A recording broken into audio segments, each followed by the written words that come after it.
निशुम्भ शुम्भ गर्जनी प्रचण्ड मुण्ड खण्डिनी वने रणे प्रकाशिनी भजामि विन्ध्यवासिनी। त्रिशूलमुण्डधारिणी धराविघातहारिणी गृहे गृहे निवासिनी भजामि विन्ध्यवासिनी।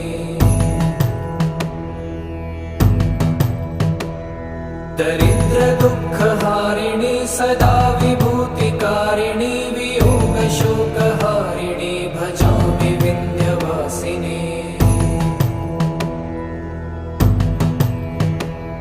लसत्सुलोललोचनं लतासनं वरप्रदं कपालशूलधारिणी भजामि विन्ध्यवासिनी। कराब्जदानदाध